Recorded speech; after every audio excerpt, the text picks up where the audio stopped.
Silav, êvar baş, çend nûçeyên ku me amade kirine dixwazim ji we re pêşkêş bikim. Hema weke bi nûçeya lezgîn em dest bi weşana xwe bikin. Wisa êrişê balafirgeha Şamê kirine. Em bi vê nûçeyê hema dest pê bikin ka mesele çi ye? Piştre jî em de kevin nava mijarên xwe yên sereke. Televizyona fermî ya Sûriye ragihand ku roketên ku çavkaniya wan nediyare li nizîkê balafirgeha leşkerî ya Mezê li Şamê ketine. Televizyona El Ekbariya ya fermiya Sûriye ragihand ku îro sêşemê guleyên ku çavkaniya wan nediyare ji ku derê hatiye nayzanin li derdora balafirgeha leşkerî ya Mezeyê li Şamê paytext ketine. Ajansa fermî ya nûçiyaniya Sûriye Sanayê ev nûçe ragihand dibêje dengê teqînekî li derdora Şamê hatiye bîstin li ser mijarê dest bi lêpirsînê hatiye kirin. Amerîka dixwaze li Şamê baregehekî ava bike ka eleqa vê êrişê bi vê yekê heye tune ye.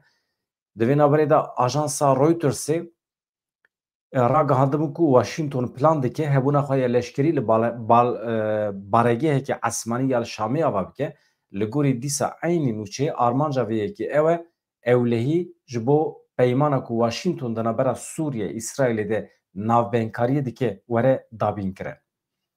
Hewldanên ji bo kêmkirina rageşî heye ew jî ji alî Amerîkayê ve tê bireverin. Rageşî çi ye? Yani tekîliya Şamê û İsraîlê baştir bike. Lê do me bihîst hûn dikarin henekê xwe jî pê bikin rêveberiya demkî ya Sûriye ya Şamê gef bile İsraîlê dixwe yan jî mühlet daye İsraîlê heta serê salê tu ji axa Sûriye derketî tu derneketî em ê hesabê ji te bixwazin. Ne tenê axa Sûriye girê Golanê jî. Girê Golanê demekî ye di destê İsraîlê de ye. Şam niha bew dike dibê ji vê derê jî derkeve. Ê deka em binêrin serê salê ma 20 roj. Hele bila 20 rojê din were İsraîl derdkeve nakeve meselekê din e. Baregeha esmanî li deriyê başûrê Sûriyê ye ewa ku Amerîka dixwaze çê bike çav li rêye ku bibe heremeke bêçek wekî beşekî ji peymana neêrişkirinê ya siberojê ya di navbera İsraîl û Sûriyê de. Çavkaniyekî ji Wezîreta Karê Derve ya Sûriyê nûçeya Reutersê ret kir got ev derewe lêbelê detayên zêdetir jî nedan. Amerîka di navbera Sûriye û İsraîlê de navbenkariyê dike da ku rageşiyê kêm bike bigêje peymaneke ewlehiyê. Şam hêvî dike ku bi vê peymanê İsraîl ji wan axê ku vê dawiyê dest danîne serê vekişe. İsraîl gelo ew vekişe venekişe. Em zanin ku İsraîlê hevalna dest danîye ser başûrê Sûriye. Ji Şamê bigire heta Swêda, ji Swêda heta İsraîlê girê Golanê ew herem weke herema bêçek îlan kiriye. Rêveberiya demkî ya Şamê nikare eskerê xwe bişîne wê derê, nikare çeteyên xwe bişîne wê derê tê bombekirin. Anha İsraîl wê derê rêya kontrol dike. Milletê Durzû êl wê derê ewlekariya wan dabîn dike. Ev weke nûçeyek lezgîn bila bikeve qeydan em hema derbasî gotinên berredayên derdorê AKP dikin ka çawa ye. Ji aliyek vê çima em dibêjin gotinên berreday ji ber ku tu eleqa wan bi vê pêvajoyê tune ye. Gotinên ku dikin zirarê dide pêvajoyê, zirarê dide Kurdan, Kurdan piçûk dibîne, tevgera azadiyê piçûk dibîne, Qesedê piçûk dibîne. Ev zimanê serdest, ev nêrîn û awira serdest ya dewleta Tirkiye Kurdan pir zêde aciz dike. Ji ber vê yekê me got Xwedê sebrê bide ya sebir. Heta kê derê em dikarin wisa sebir bikin. Sînorê tehemûla me heta ku derê ye. Hevan mesele ne hêza eskeriyê jî. Em milletê Kurd milletekî xwedî gurûrin. Rûmeta me heye. Em nikarin serî yani dayînin. Em nikarin serî bitewînin. Ême em nikarin heqaretê rabigirin. Em nikarin qebûl bikin ku însanekî li hemberî me yan jî milletekî xwe weke serdest bibîne li hemberî me piçûk bibîne. Em nikarin, em fêr nebûne, em milletekî esîlzade ne. Serê me tucar nehatiye tewandin, ne wisa ye. Dewleta Tirkiye hêjî em nas nekirine. Ez nizanim. Yani li ku dera dunyayê hatiye dîtin ku 30 caran îsyan hatiye kirin. Ha her çend hemû îsyanê me têk çûbin jî lê dîsa jî em milletekî îsyan. Karin em serî natebînin. Em ji hev û dora jî serî natebînin. ام ددن ji bo xatirê hin tiştan qîmetê me hene, şehîdên me hene, ked û fedakariyên me hene, em didin ji bo wan. Ez pir dixwazim hevando rojnamegerên me, nivîskarê me bersivin bidin van gotinên beredayî, bersiv bidin. Ez naxwazim tevgera Kurd, mirovên siyasî, rêveberên me tenazûl bikin, bersiv bidin van însanên beredayî. Heqeten naxwazim. Naxwazim. Yani ez naxwazim însanekî mîna Murat Karayılan rabe bersiv bide van însana. İcab nake. Yani icab nake. Ne hewciye. Ne hewciye navê wan bilê bikin. Muxatab bigirin. Heqeten dibêjim. Lê nivîskarên me, rojnamegerê me dikarin bersiv bidin vana. Ew jî bersiv nadin. Nadin. Xwekişandina koşiyê xwe ditirsin tiştekî bibêjin derbarê pêvajoyê de. Tirsin tiştekî bibêjin derbarê van însanên berredayî de. İnsanên berredayî ne. Ya ew qas xweşê kurmancî ya. Ji were gotina wan bixwînim hûn ê fehm bikin ez behsa çi dikim. Ez naxwazim Mazlûm Abdî jî bersiv bide van însanên berredayî. Ez dixwazim hûn hemî binivîsînin. Hûn gotina berredayî çawa dibînin hevan me?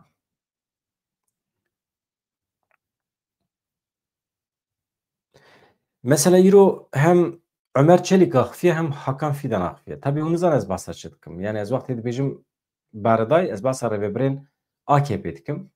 Bi taybetî jî Hakan Fidan û berdevkî AKP Ömer Çelik. Em pêşî cih bidin Ömer Çelik ji ber ku Hakan Fidan tiştekî pir girîng negotiye. Îro di civînên bütçeyê de li parlamentoya axifiye behsa tiştên mîna berê dike. Dîsa benîştê xwe berê dicûye. Tu tiştekî teze nabêje. Dehê adarê dehê adarê. Dehê adarê li jor dehê adarê. Ya çi bîye va dehê adarê ya? Ya heval çi têde ye divê dehê adarê de ya? Ya dehê adarê de bixwasî ku em zanin rêveberiya herêmî tê qebûl kirin, xweserî tê qebûl kirin. Em wisa dizanin. Artêşa Sûriyê ji nû ve tê avakirin. Qesedê dibe beşekî artêşê. Çetên ên Heteşê dibin beşekî artêşê. Em wisa dizanin. Rêveberiya xweseriya Rojava Kurdistanê mîna xwe dimîne. Petrol tê dabeşkirin bi qismî. Ya tiştekî pir xerab ji bo li hember menfaetê Kurda têde tune. Ev rêveberên dewleta Tirkiye çima pêgirtine? İllah dehê adarê pêk were û hat pêk were. Tamam arkadaş. Mazlûm Abdî jî dibêje bila pêk were. Em hazirin, em dixwazin biçin. Wana hemî rolin, wana hemî di pişt perdeyan de tiştan dikin. Ez pêşî nûçeyên bixwînim. Berdevkî AKP Ömer Çelik balkişan ser rewşa Sûriyê û Hêzên Sûriya Demokratîk Qesedê û balkişan ser pêvajoya li Tirkiye ya ku bixwe jê re dibêje Tirkiyeya bêterör ku em wekî Kurd jê re dibêjin pêvajoya çareseriyê yan jî pêvajoya demokratîk. Êdî em nizanin. Çima em nebûne yek? Ya ev her du aliyên ku hêr li ser navê pêvajoyê nebûne yek çawa dikarin li hev bikin li ser hin meseleyên din? Ya te li ser navê pêvajoyê we li hev nekiriye. Türkiye bêterör. Lejneya Rêveberiya Navendî ya AKP îro bi serokatiya Serokkomarê Tirkiye Recep Tayyip Erdogan ceviya. Piştî civînê berdevkî AKP Ömer Çelik axivî nexşeriya Tirkiye ji bo Sûriyê pêvajo rewşa Hêzên Sûriya Demokratîk Qesedê nirxand. Ne tenê nirxand, tehdît kir, gef lê xwar, ji hedê xwe derbas kir, eyar da Hêzên Kurdan ên pîroz. Ömer Çelik li bû tevgera leşkerî artêşa Tirkiye ya li ser sînorên Tirkiye jî ya ku derbasî Serêkaniyê Efrîn û girê spî biye piştrast kir, înkar nekir, got rast e hêzên me derbasî wê derê bûne. Lê ev tevger ne nîşaneya rewşekê awerte ye. Yani tiştekî ji rêzê ye. Normal hereketê me ê daîmî ye. Di wê manê de rewşekê awerte nine dibêje. Ka ya bixêr, helam em binêrin. Tabii em nikarin piştî vê saetê bawerî bi gotinên dewleta Tirkiye bînin û tedbîrê xwe negirin. Tiştekî wisa tune ye. Milletê Kurd li hember dewleta Tirkiye xwedî tedbîr e, xwedî tecrübe ye. Em bidomînin berdevkî AKP Ömer Çelik nexşariya Tirkiye ya ji bo Sûriye ya ji bo pêvajo û rewşa Hêzên Sûriya Demokratîk Qesedê nirxand. Ömer Çelik li bû tevgera eskerî ya artêşa Tirkiye ya li Sûriye piştrast kir, înkar nekir, got ev tevger rast e. Lê belê nîşaneya rewşekê awerte nine. Çelik her wiha destnîşan kir ku heştê kanûnê Yani doh salvegera yekemîn ya şoreşa Sûriyeyê Sûriye divê pêvajoyê de bi sê gefên mezin re rûbirû ye. Binêrin. Yek şoreşa Sûriyê çi şoreş çi hal. Ya din jî sê gefên mezin hene li ser Sûriye û her wiha li ser dewleta Tirkiye. Ev sê gefên li ser Sûriye weke li ser xwe jî dibîne. Berdevkê AKP de Axife Ömer Çelik destnîşan kir ku doh heştê kanûnê yekemîn salvegera şoreşa Sûriyê bû. Sûriye divê pêvajoyê de bi sê gefên mezin re rûbirû ye. Li gorî Tirkiye ji bo parastina yeketiya Sûriyê sê gefên sereke hene ew jî ev in. Yek, gefa li Lasqiyê dewleta Tirkiye ji bo Sûriyê Lasqiyê Tertus herema Elewiyan weke gef û tehdît dibîne û sûcbariyekî mezin dixestûyê wan divê derê de bêhurmetiyekî mezin heye li hember milletê Elewî. Hûn zanin çawa sûcbar dike? Alîgiriya Esad. Yani kîjan Elewî li Sûriyê hebe dibêjin tu alîgirê Esadê. Kîjan Kurd hebe dibê hûn alîgirê PKK ne. Kîjan Durzû hebe bahsa azadiya xwe bike dibê hûn alîgirê Siyonîzmê ne. Yani ew qasa heqeten ji terbiyê û ji ehlaq ji medeniyetê bêpar in. Ji dewere ji bo wî dibêjim ya sebir merû kengê bersi bide va însanan. Yek gefa li Lasqiyê binêrin. Çima em medenî ne? Çima em dixwazin hemî milletê me aram bin, bi hev re bijîn xweş, bêj. Ya Ermenî li Rojavayê Kurdistanê re rojekî me gilî û gazincî wan nebihîst. Ew qas Asûrî, Sûryanî milletê me qedîm ê Mezopotamyayê li Rojavayê Kurdistanê de a rojekî me gilî û gazincî wan nebihîstin. Zimanê wan cara yekem di dîrokê de bûye fermî li nava dewletekî. Milletê me Sûriyan dibêjim. Çima xelk mîna me nene? Çima em mîna xelkê ne zalim in? Ya ez aniha belgefîlman sêr dikim. Selaheddînê Eyyûbî mesela dikarîbû qira hemî xweşperestan baniya. Dikarîbû hêza wî jî hebû. Nekir. Nekir. Xweşperest ditirsiyan. Ji ber vê yekê hevan da xweşperest ji alîkî ve heyranê edaleta Kurdan e, ji aliyek ve jî ji ber wê têkçûna xwe hinek dixwazin tola xwe bigire. Em nekevin nava meseleyan hevalekî ji me re gotibû nûçe bixwîne baştir e paşê şîrovetkî bike. Pêşî li şîrovekirina min negirtibû lê gotibû çi dikî paşê bike. Rast e? Rast e. Mala te ava. Em bidomînin. Me çi gotibû hevanû dirêj nakim. Li gorî Tirkiye ji bo parastina yeketiya Sûriyê ku pir xema dewleta Tirkiye yeketiya Sûriyê sê gefên serekê hene. Yek, gefa li Lasqiyê, gefa Elewiyan. Dibêje AKP başmayiyên rejîma Esad ji wan re dibêje. Li herêma Lasqiyê hewl didin serî hildin. Ji kengê ve serî hildan bûye sûç Ömer Çelik.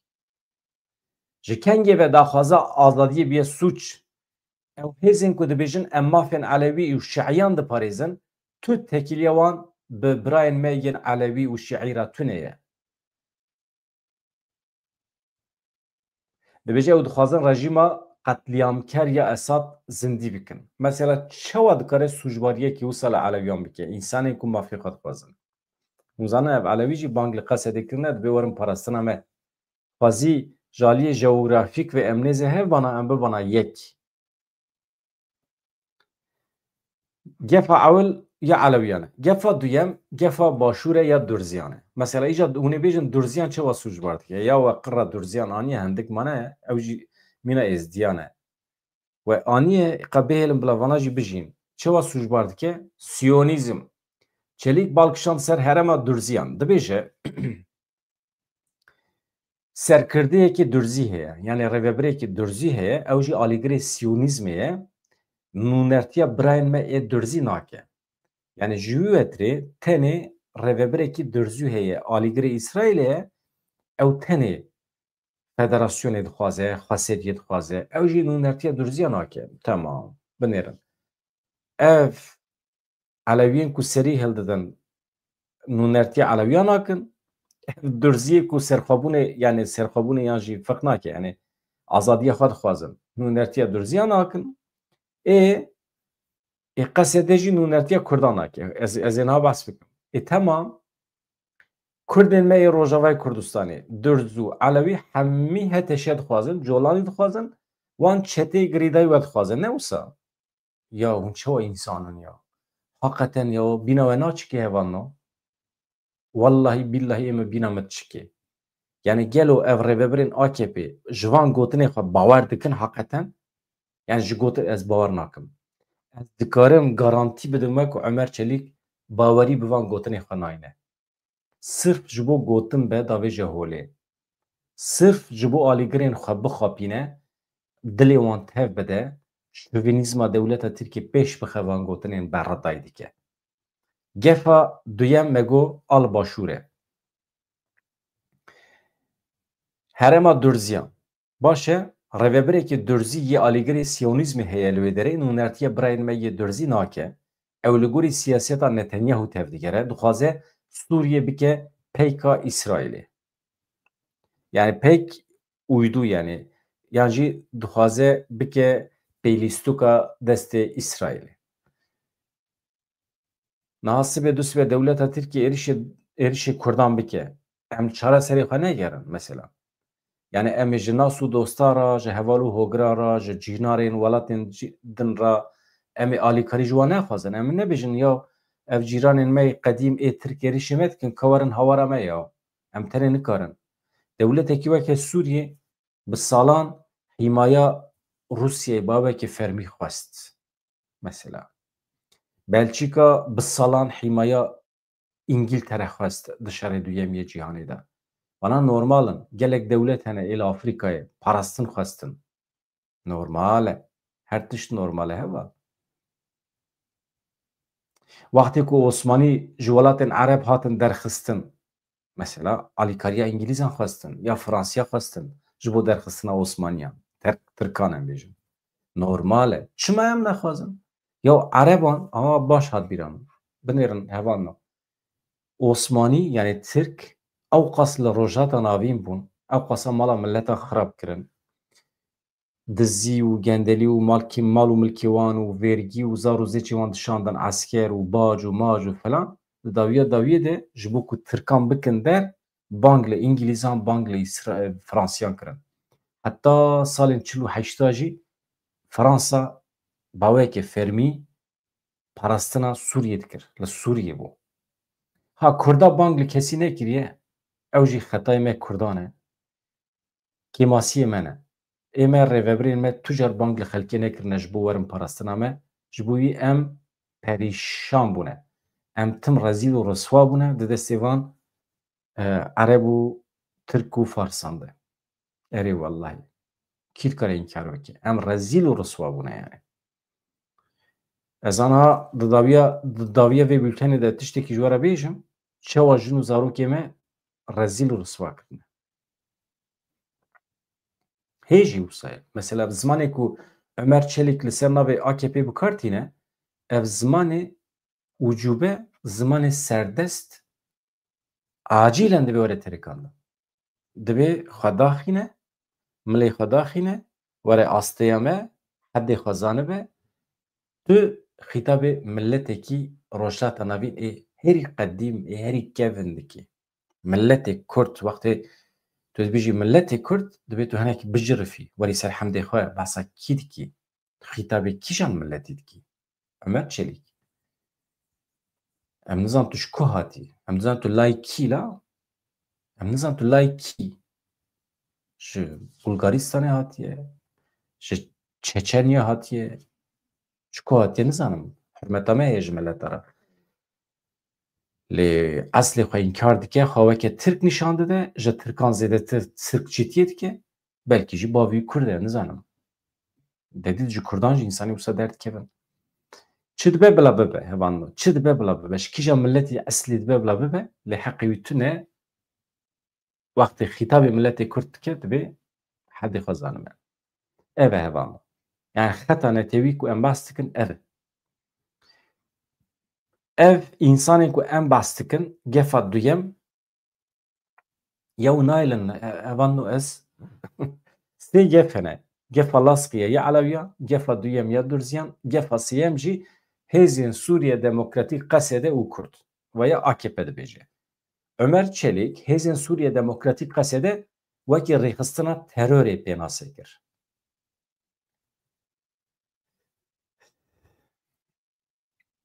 Binêre faaliyetên Kasedê, kiryarên Kasedê, faaliyetên Kasedê yê li hember Daişê ji wan re hemî dibêje terorîzm. Daişê dîsa êriş kiriye li Derê Zorê. Kasedê tedbîr digire. Tedbîrên Kasedê di çavê dewleta Tirkiye de terörîzm e. Ama êrişa Daişê nefsî mudafaa ye. Parastina heka xwe ye. Em ji vê derê dizanin ku dewleta Tirkiye destek dide van Daişiyan. Pêşkêşkirina kiryarên Kasedê wekî destkeftiyên Kurdan dibe şaştiyekî mezin e. Yani mezinbûna Kasedê, faaliyetên Kasedê weke destkeftiyên qezencên Kurdan hûn nikarin bibînin. Ev şaştî ye. Zaten Kasedê ne gotiye ki ev tiştê ku ez dikim tenê ji bo menfaetê Kurdan e. Ömer Çelik, Kasedê artêşa milletan e.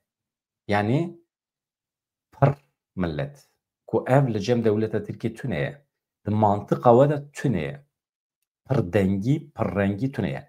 Kasedê tenê artêşa Kurdan nine Ömer Çelik. Cara yekem te rast got. Kasedê nûnertiya Kurdan nake. Parastina Kurdan dike. Nûnertiya wan nake. Kasedê nûnertiya Asûrî Sûriyan û Ermenî û Xristiyanan, Erebên seküler, Erebên li rêveberiya Xweser nûnertiya wan nake. Parastina wan dike. Ji vê yekî divê hevalên me hedê vî kesî bidin zanîn. Nîşan bidin hevalna. Ji ber vê yekê mesela kiryarên wan wekî destkeftiyên Kurdan divê şaştiyekê mezin e. Kasedê nabe destskeftiya Kurdan. Divê çekan dayne. Mesela madem berdevkî AKP di beşekî berfireh ya axaftina xwe de Hêzên Sûriye Demokratîk Kasedê ji xwe re kir hedef îdia kir ku nîşandana Kasedê weke destskeftiya Kurdan neheqiyê manîpülasyon e. Çelik got Kasedê li Bakur Rojhilatê Sûriyê wekî rêxistineke terorê çalakiyan dike.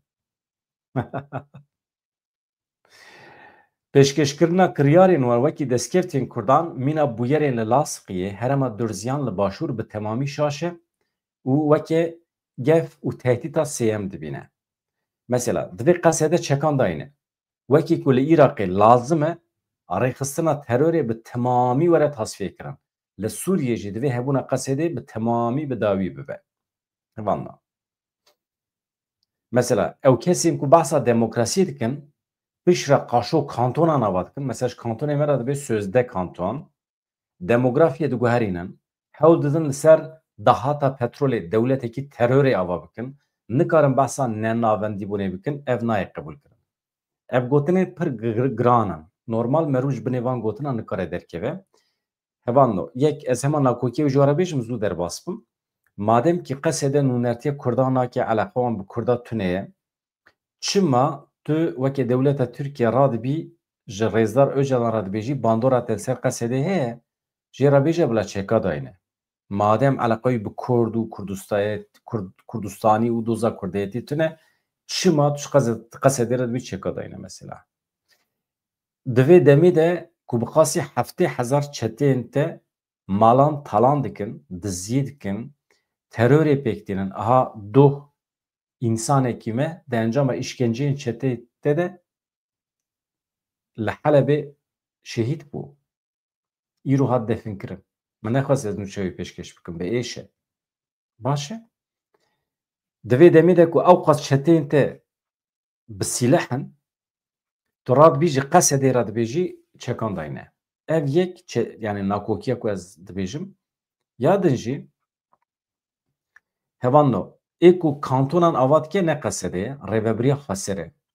Rêveberiya Xweser xwedî rêveberî ye, meclîs heye, li wê derê di nava xwe de komînan ava dikin, pergalekî pir berfireh ya millet heye, bi sed hezaran însan derveyê Kasedê li wê derê dixebitin, hemî sîvîlin, milletin xwe bi xwe birêve dibin. Yani xwe bi xwe rêve dibin otonomî ye.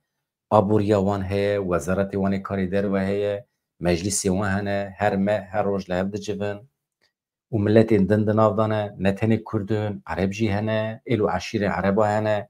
Wana nizanin. Ev cîranê me yê Tirk van tiştana nizanin gelo. Ne? Zanin. Madem zanin çima nabêjin? Mesela wekî li Iraqê pêwîst e rêxistina terorê bi temamî were tasfiye kirin. Mesela Iraq li ku derê ye? Rêxistina terorê li Iraqê heye tune ye.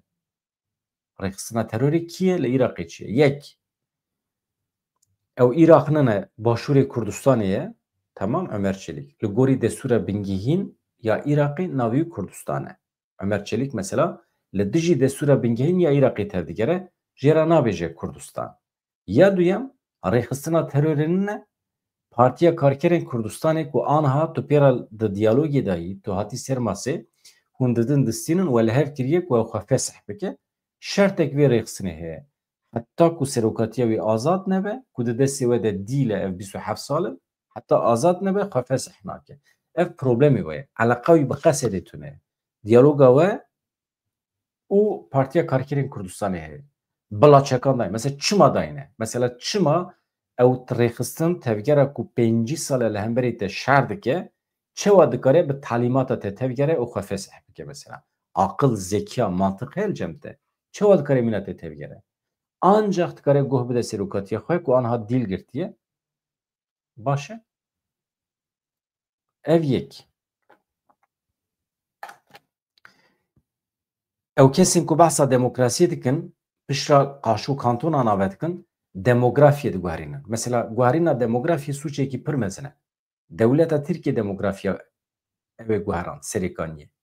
Demografiya Efrînê guherand. A temamê Bakurê Kurdistanê dixwaze biguherîne. Wan Tirk mirkên Uygur, Muygur dixwaze bîne li Bakurê Kurdistanê bicihî bike. Yani ê ku demografiyê diguherînin yani guherîna demografiyê çi hevano? Tu milletekî ku bi salan e li wê derê ye, bi 100 salan e li wê derê ye, tu jê derdixî dişûna wî de milletekî din bijî dikî. Halbuki li Rojavayê Kurdistanê demografî biguhere jî li gorî fayda Ereba guheriye. Herin Qamişlo zemanê berê tijî Kurd bûn, îro piranî bûne Ereb. Herin Hesekê temamî bûne Ereb, Reqa, Laskiye, Laskiye na, Reqa, Tebqa, Dêre Zor, ew herêmê dibin kontrola rêveberiya xwe ser de, Ereb wekî xwe mane li wê derê. Kurd naçin wê derê. Erebên ji deverên cuda ê Sûriyê tên li herêmê Kurda bicihî dibin. Çünkü qesedê ji wan re got hûn dikarin werin em dikarin parastina we jî bikin. Yani ew qas mesele vekiriye. Ji bo ev sûj darî hemî berdayî ne. Gotina ku me gotibû berdayî hemî têşûna xwe. Dahata petrolê cara yekem hevano dahata petrolê yani aborgiya perê ku ji petrolê tê dî em nizanim rêveberiya xwe ser petrolê difroşe kî gelo? Difroşe Şamê muhakkak nizam difroşe kî pera çawa qezenç dike ez wî nikarim. Lê eger rêveberiya xwe ser ji petrolê fayde bibîne ev tê wê manî ku di dünyayê de cara yekem e Kurd fayde dibînin ji berhemên xwe ji dewlemendiyên xwe yên ser erdê û bin erdê. Tiştekî muazzam e, pir baş e, bila bidomîne. Ömer Çelik ji bo çareseriya rewşa komên çekdariyên li Sûriyê amaje bi peymana dehê adarê kir got rêya rast bi cîhanîna vê peymanê ye. Çelik got esas ew e ku peymana dehê adarê were bicîhanîn pişra jî çek bêne berdan. Pêwîst e hêzên çekdar yên ku tevlî terorê nebûne di çarçoveya vê peymanê de entegrê artêşa Sûriyê bibin. Hêzên çekdar yên ku tevlî terorê nebûne. Yo vana çi însanan ya. Ev yek ji bo temamkirina pêvajoya çekdanînê zemînekê giring e. Yani çawa ku dibêje gerîlayên ku çek bikar neanîne tevlî terorê nebûne dikarin werin xwe bidin efûkirin li Tirkiye aynî zimanî ji bo Sûriyê jî bikartînin. Pêwîst e hêzên çekdar yên ku tevlî terorê nebûne di çarçova vê peymanê de entegrê artêşa Sûriyê bibin. Yani talîmat dide. Ev yek ji bo temamkirina pêvajoyê çekdanînê zemînekê giring e. Eger Sûriyeyekê yekgirtî were xwestin divê ev yek di çarçoveya yek welat, yek artêş, yek dewlet de pêk were. Hêzên li vê derê divê girêdayî Wezareta Parastinê û Wezareta Navxweya Sûriyê bin. berdevkî AKP li ser nîqaşên navxeyên li Tirkiye jî li ser pêvajoya ku bi navê Tirkiye bê terortên askirin jî hin agahî dan. Ömer Çelik heta ku basa Sûriyê dike bi hinek dewleta xwe re eleqedar bibe. Millet heta qirikê nava birçîbûnê de ya rezîl û riswa bûne. Sibê heta êvarê hevû dikujin. Artêşa Tirkiye û Mêtê qadê bawekî xwe dişopîne. Ev basa herêmên gerîla dike. Yani vajî mesela îtirafekî pir acêb e yani. Mekanîzmaya teyîdkirinê ya dewleta Tirkiye bi xurtî dixebite. Mekanîzmaya teyîdkirinê hûzanî çi ye evando? Yani artêşa Tirkiye û Mît diçin herêmên gerîla kontrol dikin heqeten rêxistinê çekan berdaye bernedaye. Çend endamên rêxistinê di destê wan de çek û sîlah hene, li kîjan herêmî ne, ji ku derê vekişiyane, ji ku derê venekir. Ev hemî mekanîzmaya teyîdkirinê ye jê re dibêjin. Wextê ku temamî gihîştin wê qenaetê ku rêxistinê xwe fê seh kiriye û çek berdaye, tên rapora xwe pêşkêşî Erdogan dikin, li gorî wî qanûn ya derdixin ya dernaxin. Çalakiyên ji bo çekdanînê ew ê werin qeyd kirin. Eger berova jî astengî hebin ew ê werin şopandin. Nexşariya ku hatiye diyarkirin aniha dimeşe. Canan di hefteyekî de metroyekî em pêşva diçin, cana jî di hefteyekî de em kilometreyekî pêşva diçin. Ya giring ew e ku nexşarê bimeşe, armanc ew e rêxistina terorê li Iraqê, Îranê, Sûriyê, li Ewropayê bi hemû şaxên xwe ve. Hêzên çekdar, pêkhateyên xwe hemî bi dawî bibin. Yani hemû şaxê xwe hevano komele, sazî, dezgeh, televîzyon, rojname hemî wê werin girtin. Tu tiştekî aydê rêxistinbûnê we nemîne. Armanc ew e dibêje. Armanca me ew e dibe. Mêrik ve naşîre ye û mêrik ve naşîre ha. Yek babaegîtekî ji nava me dernakeve. Wextê dibêjin babaegît basa mêra nakim hevalên jin. Babaegît yani bavê te egît e. Yani diya te jî dayîk egît em bêjin. Te hadi. Ez anim. Tamam. Babaegît û dayîk egît derkevin bibêjin ev çi rezalet e hûn li ser me Kurdan ferz dikin. Nexşarê tenê ji bo dewleta Tirkiye dimeşe. Ji bo me Kurdan çi dimeşe? Mesela. Kengî ew qasa hevalê me yê li Ewropayê yê li Çiyê û yê zindanan derdikevin em diçin li wê derê siyasetekî dimeşînin em hedê dewleta Tirkiye nîşanê wan didin. Mesela siyasetek ku em ê bikevin navê siyasetekî çawa ye? Siyasetek ku merû bikaribe muxalefetê bike. Merû bikaribe kirinên AKP, MHP rastiye wan bîne ber çavê wan bide ber pozê wan. Merû kirinên dewleta Tirkiye bikaribe ji wan re bêje. Em ê karibin bibêjin. Em ê karibin muxalefetê bikin. Wextê ez nikaribim li Tirkiye muxalefetê bikim. Çi îşê me heye zerim siyasetê bikim. Roja ku muxalefetê bikim. Ya numuneyekî biçûk ya. Merdan yanardar li ku derê yanardax li ku derê hepsê de. Çima muxalefet kiriye. Temam sibê em jî çi muxalefetê dikin. Dibe mîna hev fiq nake. Yani ev devlet devlete. Devlet devleta berê ye naguhere. Niha ez ê biçim rojnamegerî bikim. Tamam. Rojnamegeriya muxalîf. Hevalê min jî wê biçin siyasetê bikin. Ew ê jî bikeve hepsê. Çima? Çünkü Selhadîn hepsê de ew jî dike hepsê. Fiq nake. Ji bo çareserî kevşê hevano. Velhasıl qesedê li dêre zorê êrişeke Daişê bi temamî tek bir hevano.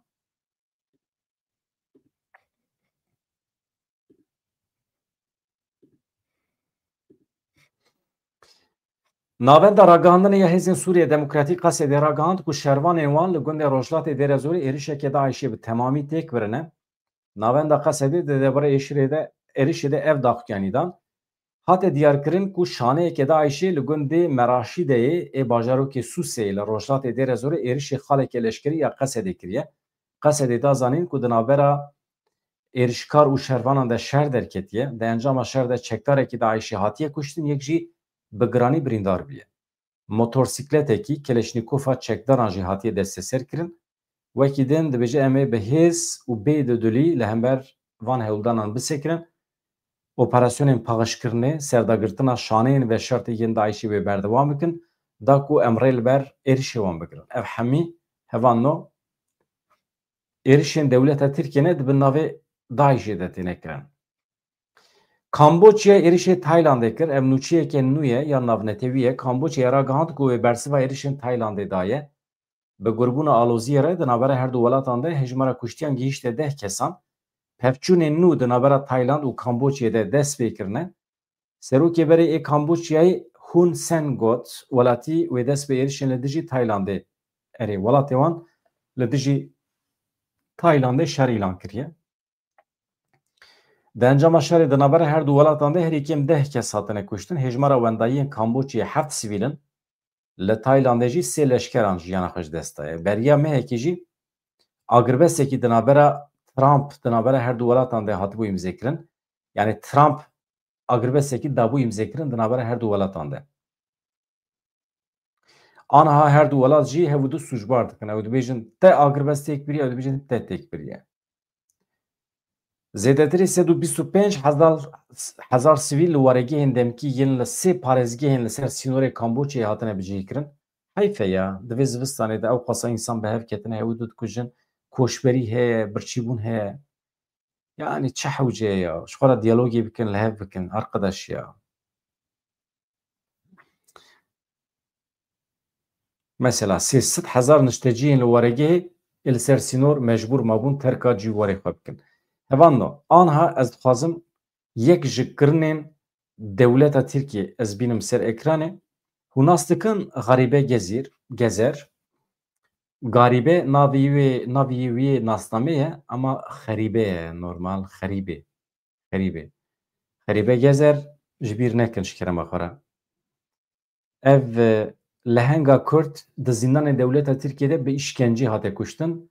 Lê dewleta Tirkiye red dike. Dibêje bixwe xwe kuştiye.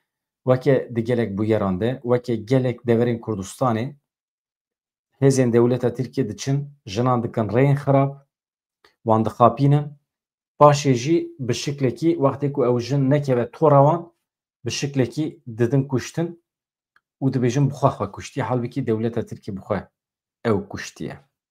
Niha Garibe Gezer hinek bi we bidim naskirin. Ez pir naxwazim wisa dilê we jî xirab bikim. Li girtîgehê hatibû qetilkirin Garibe Gezer beriya 4 salan. 4 sal derbas bûn.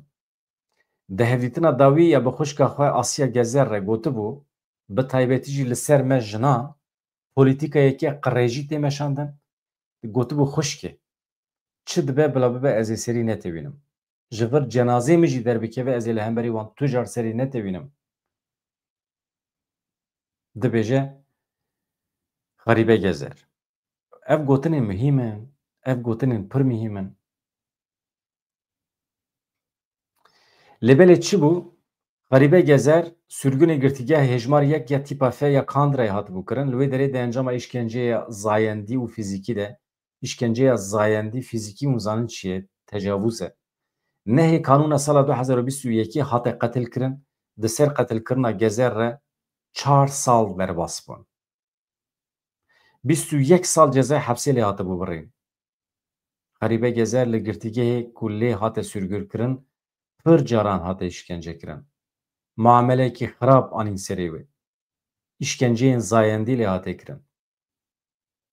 Beriya ku jiyana xwe ji dest bide, yani beriya ku were qetilkirin, ji malbat û parêzerên xwe re nameyekê şandibû, gotibû ji kerema xwe re tiştê ku tê serê min bila were zanîn. Ez dixwazim dünya alem pê bihese tiştê ku anîne serê min. Dengê min bibihîzin gotibû Garibe Gezer. Ez bawer dikim ji Kerboranê bû, ji gundê Xelîlê. Rojekî li zindanê kuştî tê dîtin. Dewleta Tirkiye dibe bixwe xwe kuştiye. Lê em dizanin şopên îşkencê li ser hebû. Heta par dîmenekî derket. Di dîmen de korîdorekî dirêj ya zindanê xuya dike. Ne 10 esker pê milê wî digirin, dikişînin di korîdorê de dikişînin, dibin davêjin hûjreyekê din. Yani îşaretê îşkencê pir xweş xuya dike di wan dîmenan de. Digel her tiştî jî dawe nehate vekirin. Tu dawe vebe jî encam nagire. Dewleta Tirkiye înkar dike. Hevanda. Rewşekî bi vî şiklî heye. Ez ana hatim cem we. Ez حالê we bipirsim beriya her tiştî dixwazim spas bikim ji ber eleqeya we ya ji bo kanala me ji bo pêşvebirina vê kanalê ez zanim qatil bûtonî heye hûn dibin endam hûn dibin abone ez dibînim pir şam e pir kêfxweşim hûn her hebin gelek spas dikim peyamê we ez cana heta nîvê şevê peyamê we dixwînim kêf zewq digirim ji peyamê we tiştê pir xweş hûn dinivîsînin we her hebin îro dîsa hin hevalan telefonê me kiriye ji bo pîrozkirinê û hevalên me qîmetê didin fikra me şîroveyên me û awayê xebata me li ber çavê gelek hevalan bi qîmet e gelek spas dikim ji bo hebûna we ez xatir ji we dixwazim sibê dîsa bi agahiyên nû bi nûçeyên xêrê hêvî darim em ê dîsa tiştên xweş were pêşkêş bikin bi xatirê we silav rêz